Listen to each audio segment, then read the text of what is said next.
Sir, who was your biggest inspiration for the film, sir? ಗೊತ್ತಿಲ್ಲ ಗುರು, ನಾನು ಆ ಥರ ಏನು ಈ ಥರ ಮಾಡ್ಬೇಕು ಆ ಥರ ಮಾಡ್ಬೇಕು ನನಗೆ ಗೊತ್ತಿರಲಿಲ್ಲ. ನಿಜ ಹೇಳ್ಬೇಕಂದ್ರೆ ಸಿನಿಮಾ ಮಾಡ್ಬೇಕಾದ್ರೆ ಕಾಶಿ ಸರ್ ಮುಂಚೆ ನೀವು ನೋಡ್ತಾನಂತ ಸಿನಿಮಾಗಳು ಕಡಿಮೆ ಸಿನಿಮಾ ಗುರು ನಾನು ನೋಡ್ತಾ ಇದ್ದಿದ್ದು. ಎಲ್ಲೋ ಅಲ್ಲೊಂದು ಇಲ್ಲೊಂದು ನೋಡ್ತಿದ್ದೆ. ಅವಾಗಿನ ನಮ್ಮ ಪರಿಸ್ಥಿತಿನೂ ಹಂಗೆ ಇತ್ತು. ಯಾವುದೋ ಒಂದು ಅಣ್ಣ ಅವ್ರ ಸಿನಿಮಾ, ವಿಷ್ಣು ಸರ್ ಸಿನಿಮಾ, ಏನೋ ಆ ಥರ ಪ್ರಭಾಕರ್ ಅವ್ರ ಸಿನಿಮಾ, ಎಲ್ಲೋ ಅಲ್ಲೊಂದು ಇಲ್ಲೊಂದು ನೋಡಿದೆ. ನಾನು ತುಂಬ ಸಿನಿಮಾ ನೋಡೋನು ಅಲ್ಲ. ನೋಡಿದ್ರೆ ಖುಷಿಯಾಗೋದು, ಅನ್ಸೋದು ಎಲ್ಲ ಇದೆ, ಅದೆಲ್ಲ ಇತ್ತು ಆ ಒಂದು ಇದು. ಬಟ್ ಸಿನಿಮಾಗೆ ನೋಡಿ ಮಾಡಬೇಕು, ಈ ಥರ ಮಾಡಬೇಕು ಅನ್ನಿಸ್ತಾ ಇರಲಿಲ್ಲ ನನಗೆ. ಏನೋ ಬೇರೆ ಏನೋ ಮಾಡಬೇಕು ಆ್ಯಕ್ಚುಲಿ. ಏನು ಹೇಳಿ, ಸಿನಿಮಾಗೊಂದು ಫಾರ್ಮೇಟ್ ಇಲ್ಲಲ್ಲ, ಇದು ಯಾಕೆ ಹಿಂಗೆ ಇರಬೇಕು ಅಂತ ನನಗೆ. ಟೈಟ್ಲ್ ಕಾರ್ಡ್ ಯಾಕೆ ಫಸ್ಟೇ ಹಾಕ್ತಾರೆ ಅಂತ, ಯಾಕೆ ಟೈಟ್ಲ್ ಕಾರ್ಡ್ ಫಸ್ಟ್ ಆಗಬೇಕು, ಯಾಕೆ ಇಂಟರ್ವಲ್ ಬರಬೇಕು ಪಿಕ್ಚರ್ಗೆ, ಅದೇನೋ ಫಾರ್ಮೇಟ್ ಇದೆಯಾ ಅದನ್ನೆಲ್ಲ ಚೇಂಜ್ ಮಾಡೋದು ಬೇಡ. ಕಟೌಟು, ನಾನು ಯಾಕೆ ಕಟೌಟನ್ನು ಹಿಂಗೆ ನಿಲ್ಲಿಸ್ತಾರೆ ಆ್ಯಕ್ಚುಲಿ. ಒಂದು ನನಗೇನಂದರೆ ರಿಯಲ್ಲಾಗಿ ಒಬ್ಬ 80 ಅಡಿ ಈ ಥರ ನಿಲ್ಲಿಸ್ಬೇಕು. ಅವ್ನಿಗೆ ಆ ಥರ 80 ಅಡಿಗೆ ಆ ಥರ ಜೀನ್ಸ್ ಪ್ಯಾಂಟ್ ಹಾಕಿ, ಒಂದು ಟೀ ಶರ್ಟ್ ಹಾಕಿ, ಒಂದು ವಿಗ್ ಹಾಕಿ ಹಂಗೆ ನಿಲ್ಲಿಸಿದ್ರೆ ಹೆಂಗಿರುತ್ತೆ ಅಂತ ಅದನ್ನು ಟ್ರೈ ಮಾಡಿ ಉಪೇಂದ್ರಲ್ಲ ಯಾರೋ ವಿಚಿತ್ರವಾಗಿ ಏನೋ ಒಂದು ನಿಲ್ಲಿಸ್ಬಿಟ್ರೆ ಆಮೇಲೆ ನನಗೆ ಆ ಕಟೌಟ್ ನೋಡಿದ್ರೇ ಏನೇ ಇದು ಅನ್ನಿಸ್ಬೇಕು ಅಂತ ಏನೇನೋ ಅನಿಸೋದು. ಒಂದು ಸಿನಿಮಾ ಯಾಕೆ 2 ಅವರೇ ಇರಬೇಕು, ಒಂದು ಸಿನಿಮಾ 5 ಅವರ್ ಸಿನಿಮಾ ಯಾಕೆ ಮಾಡಬಾರ್ದು, ಒಂದು 4 ಇಂಟರ್ವಲ್ ಕೊಟ್ಟು ಅಲ್ಲೇ ಒಂದು ರಿಕ್ರಿಯೇಷನ್ ಎಲ್ಲ ಕ್ರಿಯೇಟ್ ಮಾಡಿ ಫೆಸ್ಟಿವಲ್ ಥರ ಒಳಗಡೆ ಹೋದರೆ ಒಂದು ಸಿನಿಮಾ ನೋಡ್ತಾ ಇರಬೇಕು, ಸಾಂಗ್ಸ್ಗಳು ಬರ್ತಾ ಇರಬೇಕು, ಫೈಟ್ಗಳು ಬರ್ತಾ ಇರಬೇಕು, ಆ ಥರ ಏನೋ ಅಂತ. ಸರ್ ಈಗ 4 ಅವರ್ ಸಿನಿಮಾ ಬರ್ತಿದೆ ಆ್ಯಕ್ಚುಲಿ. ಅಲ್ಲಲ್ಲ, ಅದೇ ಹೇಳಿದ್ದು. ಆ ಥರ ಸುಮ್ಮನೆ ಇವಾಗ ಮಾತಾಡ್ಬೇಕಾದ್ರೆ ಆ್ಯಕ್ಚುಲಿ ಏನು ಮಾಡ್ಬೋದು ಇದರಲ್ಲಿ, ಇದುವರೆಗೂ ಮಾಡಿರೋದಕ್ಕಿಂತ ಏನು ಮಾಡ್ಬೋದು ಅನ್ನೋದೇ ನನಗೆ ಅನ್ಸೋದು ಅಷ್ಟೇ, ಇನ್ನೇನಿಲ್ಲ. ಬಟ್ ಇವತ್ತಿನ ಜಗತ್ತಿಗೆ if you had to do a film, ನಿಮ್ಮ ಫಿಲ್ಮೋಗ್ರಫಿಲಿ ಯಾವ್ದಾದ್ರು ಒಂದು ಸಿನಿಮಾ ನಾನು ಬೇರೆ ರೀತಿ ಮಾಡಬಹುದಾಗಿತ್ತು ಅಂತ ನಿಮ್ಗೆ ಯಾವ ಥರ ಅನಿಸಿದೆಯಾ sir? I could have given a different probably ideological perspective ಇಂದ ಇರ್ಬೋದು, ಅಥವಾ ಬೇರೆ ರೀತಿಲಿ ಮೇ ಬಿ ಐ ವುಡ್ ನನ್ನ ಅಪ್ರೋಚ್ ಚೇಂಜ್ ಆಗ್ತಿತ್ತೇನೋ. ಇಲ್ಲ ಗುರು, ಉಪ್ಪಿಟ್ಟು ಅನ್ಸಿತ್ತು ನನಗೆ. ಏನಂದರೆ it's very difficult to be in present and producing and directing that film ಇದೆಯಲ್ಲ, ಅಲ್ಲೇ ಪ್ರೆಸೆಂಟಲ್ಲಿ ಇರೋಕ್ಕಾಗಲ್ಲ ನಾವು. ಬಟ್ ಪ್ರೆಸೆಂಟಲ್ಲಿರೋ ಥರ ಇರಬೇಕು, ಪ್ಲೆಸೆಂಟ್ ಆಗಿರಬೇಕು. ಆ ಪ್ರೆಸೆಂಟಲ್ಲೇ ಇರೋ ಕ್ಯಾರೆಕ್ಟರ್ ಇದೆಯಲ್ಲ, ಅದನ್ನು ನೀವು ಹೆಂಗೆ ಪ್ರೆಸೆಂಟಲ್ಲಿರೋದಂದರೆ ಅದು ಇನ್ನೋಸೆನ್ಸ್, ಮತ್ತು ಆ ಎನರ್ಜಿ ಸುಮ್ಮನೆ ಕೂತ್ಕೊಳ್ಳಲ್ಲ, ಅದು ಎದ್ದು ಓಡಾಡ್ತಾ ಇರುತ್ತೆ ಆ ಥರ. ಅದು ನನಗದನ್ನು ಎದ್ದು ಓಡಾಡ್ತಿದ್ದರೆ ಪ್ರೆಸೆಂಟ್ ಅನ್ಸುತ್ತಾ, ಎದ್ದವನೇನಾರ ಕೆಲಸ ಮಾಡ್ತಿದ್ದ ಪ್ರೆಸೆಂಟ್, ಯಾರೋ ಹೇಳಿದ್ದು ಮಾಡಬೇಕಷ್ಟೇ ಅವನು. ಆ ಒಂದು ಇದಿದೆಯಲ್ಲ ಅದು ಆ ಪ್ರೆಸೆಂಟ್ ಅನ್ನೋದು ಹಿಡಿಯೋದು ತುಂಬ ಕಷ್ಟ ಆಗಿರುವೆ. ಅದು ಮ್ಯಾಕ್ಸಿಮಮ್ ಟ್ರೈ ಮಾಡಿದ್ದೆ ಅದರಲ್ಲಿ. ಏನು ಹೇಳು, ಕೂತಿರ್ತಾರೆ, ಅವ್ನು ಕೂರಿಸ್ತಾರೆ, ಅವ್ನು ಯಾರೋ ಬರ್ತಾನೆ, ಅದು ಯಾರೋ ಮೊನ್ನೆ ಯಾರೋ ಒಂದು ಸಣ್ಣ ಇದಾಕಿರೋ ಕೆಲಸ, ಸರ್ ಕೆಲಸ ಸಿಗ್ತಾ ಇಲ್ಲ ಸರ್, ಕೆಲಸ ಹುಡ್ಕೋದಲ್ಲ ಮಾಡೋದು, ಪರ್ಕೆ ಕೊಡಿ ಅವನಿಗೆ ಅಂತ.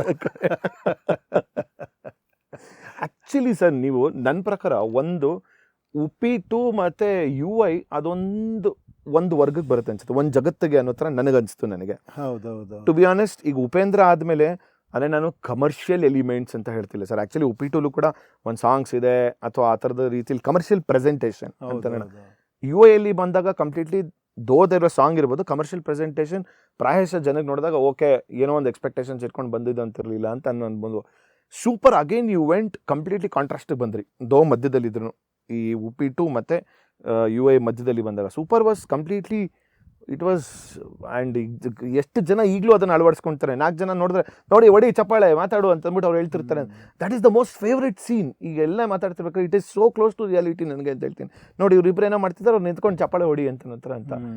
That again you came back to commercial ಥಿಂಕಿಂಗಲ್ಲಿ ಬಂದ್ರಿ. ನಾನು ಅದೇ ಅನ್ಕೊಂಡು when I am trying to decode your filmography ನೋಡಿದಾಗ ನಾನು ಅನ್ಕೊತೀನಿ, ಟೈಮ್ ಆ್ಯಂಡ್ ಅಗೈನ್ ತಿರ್ಗಿ ಅಲ್ಲಿ ಪ್ರೆಸೆಂಟಲ್ಲಿ ಇರ್ತೀರೋ, ಅಥವಾ ಯು ಗೋ ಬ್ಯಾಕಾ, ಅಥವಾ ಯು ಗೋ ಟು ಫ್ಯೂಚರಾ, ಹೌ ಡು ಯು ಡಿಸೈಡ್?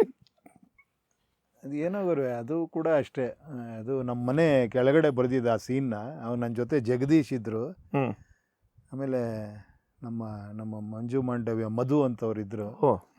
ಸಣ್ಣ ರೂಮ್ ಅದು ಆ್ಯಕ್ಚುಲಿ. ಅಲ್ಲಿ ಕೂತ್ಕೊತಿದ್ವಿ ನಾವು, ಸಣ್ಣ ರೂಮಲ್ಲಿ ಕೆಳಗಡೆ. ನಮ್ಮ ಮನೆ ಇವಾಗ ಇದೆಯಲ್ಲ ಕಾತ್ರಗುಪ್ಪೆಯಲ್ಲಿ ಕೆಳಗಡೆ, ಅಲ್ಲೊಂದು ಸೀಕ್ವೆನ್ಸ್ ಈ ಥರ ಇತ್ತು. ಏನು ಹೇಳಿ, ಇಲ್ಲೇನೋ ಒಂದು ಚೇಂಜ್ ಆಗಬೇಕು ಅಂತ. ಅಪ್ಪ ಬರ್ತಾನೆ, ಬೈತಾನೆ, ಏನೋ ನೋಡಿದ್ಯೇನೋ ಇಂಡಿಯಾನ ಮುಚ್ಕೊಂಡು ನಡೆಯೋ ಅಂತ. ಅವಾಗ ಇವನು ಹೆಂಗೆ ಇದು ಮಾಡ್ತಾನೆ ಅಂತ, ಅಲ್ಲಿ ರಿಯಾಕ್ಟ್ ಹೆಂಗೆ ಮಾಡ್ತಾನೆ. ಅದು ಎಂಥ ಪರಿಸ್ಥಿತಿ ಅಂದರೆ, ಅವನು ಟೋಟಲಿ ಬಿದ್ದೋಗ್ಬಿಟ್ಟಿದ್ದಾನೆ ಹೀರೋ. ಏನೋ ಮಾಡಬೇಕು ಅಂತ ಬ್ರಹ್ಮನಿರಸನ ಆಗೋಗ್ಬಿಟ್ಟಿದೆ ಅವನಿಗೆ. ಅಪ್ಪ ಬೇರೆ ಬೈತಾ ಇದ್ದಾನೆ, ಏಯ್ ನಾನು ಹೇಳಲಿಲ್ಲರೋ, ನಾನು ಅದಕ್ಕೆ ಅಮೇರಿಕ ಆಗೋದು, ಇವತ್ತು ನೋಡಿ ಹೆಂಗಿದ್ದೀನಿ, ನೀನೊಬ್ಬ ಏನೋ ಮಾಡ್ತೀಯ ಇಲ್ಲಿ ಅಂತ. ಆ ತಾತ ಬೇರೆ ಬಂದು ಹೇಳ್ತಾನೆ, these Indians are not fit to be ruled ಅಂತ. ನನಗೆ ಅವಾಗ ಇವ್ನು ಹೀರೋ ಏನು ಮಾಡ್ತಾನೆ ಇವಾಗ ಅಂತ, ಅದನ್ನು ಡೈಲಾಗ್ ಬರೆಯೋಣ ಅಂತ ಸ್ಟಾರ್ಟ್ ಮಾಡಿದ್ದಷ್ಟೇ. ಆಮೇಲೆ ಡೈಲಾಗ್ ಬರೆದು ಅಲ್ಲೇ ರೀಡಿಂಗ್ ಕೊಟ್ಟಾಗ ಎಲ್ಲರೂ ಖುಷಿ ಆದರೆ ಚೆನ್ನಾಗಿದೆ ಇದು ಒಂಥರ ಅಂತ. ಅದೇನೋ ಗುರು, ಆ ಸಿಚುಯೇಷನ್ನೇ ಡಿಮ್ಯಾಂಡ್ ಮಾಡ್ಬಿಡೋದು ಕೆಲವು ಸತಿ ಅನಿಸುತ್ತೆ. ಸತಿ ಆ ಸಂದರ್ಭ. And like you said sir, ಸಿಚುಯೇಷನ್ಗಳು ಪ್ರತಿ ಸೀನೂ ಕೂಡ ಅದೇ ರೀತಿನೇ ವ್ಯಾಲ್ಯೂ ಕೊಟ್ಟಿರ್ತೀರ. ಅಂದರೆ ಈಗೇನೋ ಒಂದು ಸಿನಿಮಾದಲ್ಲಿ ಒಂದು 5, I don't know, correct me if I'm wrong sir, ಈಗ ಎಷ್ಟೊಂದು ಜನ ಓಪನ್ ಆಗಿ ಹೇಳ್ತೀನಿ, ಕೆಲವೊಂದು ರೈಟರ್ಸ್ನ ಡೈರೆಕ್ಟರ್ಸ್ ನೋಡಿದಾಗ ದೇಸೆ ಸರ್ ನಾನು ಕೆಲವೊಂದು ಸೀನ್ಸ್ಗಳನ್ನ ಎಲಿವೇಷನ್ಸ್ಗಳನ್ನ ನೋಡ್ತೀನಿ, ಅದನ್ನು ಸೀಕ್ವೆನ್ಸ್ಗಳು ಮಾಡಿಬಿಡ್ತೀನಿ, ಇದನ್ನು ಸ್ಟಿಚ್ ಮಾಡಿಬಿಟ್ಟು ಸಿನಿಮಾ ಮಾಡಿಬಿಡ್ತೀನಿ ಅಂತ ಹೇಳುತ್ತೆ.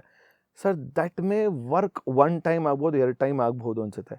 ನಿಮ್ಮ ಸಿನಿಮಾಗಳು ತೊಗೊಂಡ್ರೆ, ಫಿಲ್ಮೋಗ್ರಫಿಲಿ ತೊಗೊಂಡಾಗ ಪ್ರತಿ ಸೀನು ಕೂಡ ಲೈಕ್ ಐ ಸೈಡ್, ಅದಕ್ಕೆ there is a philosopher, there is a writer, there is a whatever music director, that sense ಇರುತ್ತಲ್ಲ ಸರ್, ಏನೋ ಒಂದು ಸಿಗುತ್ತೆ. There is a takeaway in every scene. ನಾನು ಹೇಳ್ತಿರೋಂಥದ್ದು, it is not the film, every ಸೀನಲ್ಲೂ ಕೂಡ ಸಿಗುತ್ತೆ. ಇದೊಂದು ಸೀನ್ ನಾನು ಬಿಕಾಸ್ ಅದನ್ನು ಡೈಸೆಕ್ಟ್ ಮಾಡ್ತಾ ಹೋಗ್ತಾರೆ, ಪ್ರಾಬ್ಲಿ ನಾವು ಒಂದು 8 ಅವರ್ ಪಾಡ್ಕಾಸ್ಟ್ ಮಾಡಬೇಕಾಗ್ತದೆ ಸರ್. ಆ್ಯಕ್ಚುಲಿ ಮಾಡ್ತಾನೆ ಇರಬೇಕು. ಆ ಪ್ರತಿ ಸೀನಲ್ಲಿ ನೋಡಿದಾಗಲೂ ನಾನು ಅದೇ ಅಂದ್ಕೊಳ್ತೀನಿ, ಇದರಲ್ಲಿ ಏನು ಟೇಕ್ ಅವೇ ಇದೆ, ಇದರಲ್ಲಿ ಏನು ಟೇಕ್ ಅವೇ ಇದೆ. ಆ್ಯಂಡ್ ನೀವು ಆ್ಯಕ್ಟ್ ಮಾಡಿರೋಂಥ ಸಿನಿಮಾಗಳನ್ನ ತೊಗೊಂಡಾಗಲ್ಲ, ಈಗ ಅದು ರಕ್ತ ಕಣ್ಣೀರು ನಮಗೆ ಗೊತ್ತಿದೆ ಆ್ಯಕ್ಚುಲಿ ತಮಿಳ್ ಸಿನಿಮಾ ಅವ್ರು ಸೂಪರಾಗಿ ಅವ್ರು ಮಾಡಿದ್ರು ಕೂಡ ಅಂತ. ಬಟ್ ಒಂದು ರೀಮೇಕ್ ಸಿನಿಮಾನ ಕೂಡ ನೋಡ್ಕೊಂಡು ಮಾಡಿದಾಗ, ಅದನ್ನು ಯಾರೋ ನೋಡಿದ್ರೆ ಸರ್, ನಾನು ಆ ಸಿನಿಮಾ ನೋಡಿದ್ದೆ ಚಿಕ್ಕ ವಯಸ್ಸಲ್ಲಿ ನೋಡಿದಾಗ. For me first day release ಆದಾಗ ಆಲ್ರೆಡಿ ಹೇಳಿದ್ರು ಜನ, ಇಟ್ಸ್ ನಾನು ಆ ಸಿನಿಮಾ ಆಲ್ರೆಡಿ ನೋಡ್ಬಿಟ್ಟಿದ್ದೀನಿ, ಅವ್ರು ರಾಧಾ ಅವ್ರು ಮಾಡಿದ್ದು ಸೂಪರಾಗಿ ಮಾಡಿದ್ರು ಅಂತ. ಬಟ್ ನಾನು ಸೆಕೆಂಡ್ ಡೇ ಹೋದಾಗ you blew my mind. I said ಅದನ್ನು ಮರ್ತಿಸ್ಬಿಟ್ರಿ ನನಗೆ, with your body language, with your aura ನೀವು ತೊಗೊಂಡು ಬಂದಾಗ. I said dude, he is just ಅದೇ again as an actor, day by day he is come to the stage, you give me something. ನನ್ನ touch ಏನಿರುತ್ತೆ, ಅದ್ರಲ್ಲಿ Uppi touch ಏನಿರುತ್ತೆ ಅನ್ನೋದನ್ನು ಕೂಡ ವೆರಿ ಎವಿಡೆಂಟಾಗಿ ಸ್ಟ್ಯಾಂಪ್ ಹಾಕ್ತಾ ಇದ್ರಿ ಸರ್ ಅದನ್ನು. ಆ್ಯಕ್ಚುಲಿ ಅದು ಏನಂದರೆ, ಅದೇನೋ ಆ ಸ್ಟೈಲ್ ಬಂದಾಗ ತುಂಬ ಖುಷಿ ಅನಿಸೋದು ಆ್ಯಕ್ಚುಲಿ. ಆಮೇಲೆ ಜೊತೇಲಿ ಸಾಧು ಬೇರೆ ಇದ್ದರು, ಖುಷಿ ಪಡೋರು. ಆ ಟೈಮಲ್ಲಿ ಅವರೇ ಡೈರೆಕ್ಟ್ರಲ್ಲ, ಆ ಸ್ಟೈಲ್, ಆ ಸ್ಲ್ಯಾಂಗ್ ಹಿಡ್ಕೊಂಡಾಗ ಏನೋ ಅಂದಾಗ ಅದು ನಿಜವಾಗ್ಲೂ ಹೇಳ್ತೀನಿ ಗುರು, ಎಷ್ಟೋ ಸತಿ ಶೂಟಿಂಗಲ್ಲಿ ಹಂಗೆ ಬರೆದಿದ್ದೀವಿ. ಹೌದಾ? ಹಾಂ, ಕಲೆ ಇಲ್ಲ ಕಾಂತ, ಕಲೆಗೆ ಬೆಲೆ ಕೊಟ್ಟು ಅದೆಲ್ಲ ಥಿಂಕ್ ಮಾಡಿನೇ ಅಲ್ಲ. ಅದು ನನಗೆ ಇವತ್ತಿಗೂ ಅನಿಸುತ್ತೆ, ಅದು ಹೆಂಗೆ ಈ ಎಲ್ಲದಕ್ಕಿಂತ ಅದಿದೆಯಲ್ಲ, ಅದು ಅಲ್ಲೇ ಸಾಧು ಅವ್ರಿಗೆ ಕೇಳಿ ನೋಡಿ. ಆ್ಯಕ್ಚುಲಿ ಅಲ್ಲೇ ಕೂತ್ಕೊಂಡಿದ್ದೀನಿ, ಹಿಂಗೆ ಡೈಲಾಗ್ ಚೆನ್ನಾಗಿರುತ್ತಾ ಅಂತ. ಏನು ಹೇಳಿ, ಇದಿದೆಯಲ್ಲ ಏನದು, ಅದು ಯಾವುದೋ ಒಂದು ರಮ್ಯ ಕೃಷ್ಣ ಅವ್ರ ಹತ್ರ ಹೇಳೋದು ಆ ಡೈಲಾಗ್, ಒಂದು ರಮ್ಯ ಕೃಷ್ಣ ಶುದ್ಧ ಇದೆ ಅದು ಆ ಡೈಲಾಗು. ಕೊಂಡಿ ಎಂಬುದು ಕನಕರ ಕಿಂಡಿ ಎಲ್ಲ, ದೇವರ ಮುಂದಿರೋ ಹುಂಡಿ ಎಲ್ಲ ಬಕಾಸುರ ಬರೋದು. ಆ ಸ್ಟೈಲ್ ಬಂದಾಗ, M.R. ರಾಧಾ ಅವ್ರ ಸ್ಟೈಲ್ ಬಂದಾಗ, ಆ ಡೈಲಾಗ್ ನಿಂಗೆ ಹೇಳೋದು ಹೆಂಗಿರುತ್ತೆ ಅಂತ ಖುಷಿಪಟ್ಟು ಮಾಡಿದ್ವಿ ಆ ಪಿಕ್ಚರ್ನೆಲ್ಲ.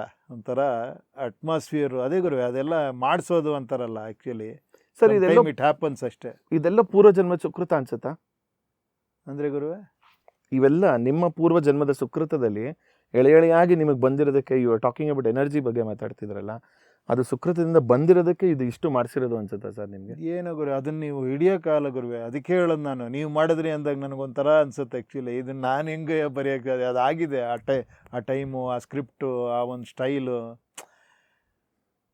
ನೋಡಿ. ಅದನ್ನು ನೋಡಿ, ನನ್ನೊಳಗಿದ್ದ ಆ ಪೊಲಿಟಿಕಲ್ ಏನೇನೋ ಇತ್ತಲ್ಲ, ಅದನ್ನೇ ಅಲ್ಲಿ ಬರೆದಿರೋದು. ಏನೋ ಒಂದು ಗಂಡು ಹೆಣ್ಣು ಆರಾಮ ಓಡಾಕ್ಬಿಡ್ತೀರಾ ಮ್ಯಾನ್, ನೀವು ಬಿಡ್ತೀರಾ, ಅವಳು ಇಷ್ಟಪಟ್ಟು ಬಟ್ಟೆ ಹಾಕೊಂಡು ಹೋಗ್ಬಿಡ್ತೀರಾ ಮ್ಯಾನ್, ಬಿಡ್ತೀರಾ. ನೀವು ಅಂದ ನೋಡಿದ್ರೆ ಅಸಹ್ಯ ಪಡೋ ಅಂಥವ್ರು ನೀವು. ಇನ್ನು ದೇಶ ಅಂದವಾಗಿ ಹೆಂಗಿರುತ್ತೆ ಮ್ಯಾನ್, ಹೆಂಗಿರುತ್ತೆ ಅದು. ಕೆಲಸದಲ್ಲಿದ್ದಾಗ ಕಾಮ ಬಗ್ಗೆ ಯೋಚನೆ ಮಾಡ್ತೀರಾ, ಕಾಮಾಗಿರ್ಬೇಕಾದ್ರೆ ಇದ್ರ ಬಗ್ಗೆ ಯೋಚನೆ ಮಾಡ್ತೀರಾ. ಏನೋ ವರ್ಷಕ್ಕೊಂದ್ಸತಿ ಏನೋ ಫ್ರೀಡಮ್ ಬಂತು ಅಂತ ಬಾವುಟ ಹಾರಿಸ್ತೀರಾ, ಫ್ರೀಡಮಾಗಿ ಬದುಕಕ್ಕೆ ಬಿಟ್ಟಿದ್ದೀರಾ ಅಂತ. ಅದರಲ್ಲಿ ತುಂಬ ವಿಷಯಗಳು ಬಂತು ನೋಡಿ. ಅದರಲ್ಲಿ ಎಲ್ಲದಕ್ಕಿಂತ ಏನೋ ಮತಪೆಟ್ಟಿಗೆಯಲ್ಲಿ ಹಾಕಿ, ಜಾಲಿಯಾಗಿರೋರನ್ನ ಜಾಲಾಡಿ, ಮಾತಾಡೋರನ್ನ ಮತಪೆಟ್ಟಿಗೆಯಲ್ಲಿ ಹಾಕಿ, ಮೂರ್ಖರನ್ನ ಮುಖಂಡರನ್ನ ಮಾಡಿ, ಅಖಂಡ ಭಾರತ ಜೈ ಅನ್ನೋಂಥ ನಿಮ್ಮಂಥ ಉಂಡಾಡಿ ಗುಂಡರಿಗೆ ಈ ಪುಂಡನ ಬಂಡತನದ ಮಾತುಗಳು ಟ್ರೆಂಡ್ ಇಷ್ಟ ಆಗಲ್ಲ. ಅದು ಬಂದ್ಬಿಡ್ದು ಬರೀಬೇಕಾರೆ ಅಷ್ಟೇ. ಈಗಲೂ ಹೆಂಗಿದೆ ನೋಡಿ ಅದು. ಅಲ್ಲ ಅದೇ ಅದು ಬಂದ್ಬಿಡ್ದು ಅಷ್ಟೇ. ಆ ಟೈಮು ಇದಕ್ಕೆ ನಾನು ಅವಳ ಜೊತೆ ಹೋಗಿ ಏನು ಮಾಡ್ತೀನಿ ಮ್ಯಾರೆ, ಅವನ್ನೇ ಕ್ವಶನ್ ಕೇಳೋದು. ನನಗೆ ಹೇಳೋಕ್ಕೂ ಅಸಹ್ಯ ಆಗುತ್ತೆ ಅಂತ. ಆದರೆ ನೀನು ಯೋಚನೆ ಮಾಡ್ತಿದ್ಯಾ, ನಿನ್ನ ಮನಸ್ಸು ಹೊಲ್ಸು ಅಂತ. ಯಪ್ಪ, ಸಖತ್ ಎಂಜಾಯ್ ಮಾಡಿದ್ವಿ ಗುರು. ಅದು ಇಲ್ಲಿ ಏನೋ ಬರೀಬೇಕಾದ್ರೆ ಎಷ್ಟು ಖುಷಿ ಕೊಡ್ತದ್ರೆ ಅದೇ ಅಲ್ಲಿ ರಿಫ್ಲೆಕ್ಷನ್ ಗುರು. ಜನನೂ ಅಷ್ಟೇ ಎಂಜಾಯ್ ಮಾಡ್ರು. ಆಮೇಲೆ danger song, danger 15 to 20 danger, ಇಡೀ ಇದ್ರ ಮೇಲೆ ಬರೆಯೋಣ ಅಂದ್ಬಿಟ್ಟು ಆಮೇಲೆ 16 ವರ್ಷ ಕಳೆದೋಗುವುದು ಲೈಫ್ನೇ ಅದನ್ನು ಬರೆದಿದ್ದಷ್ಟೇ ಅದು.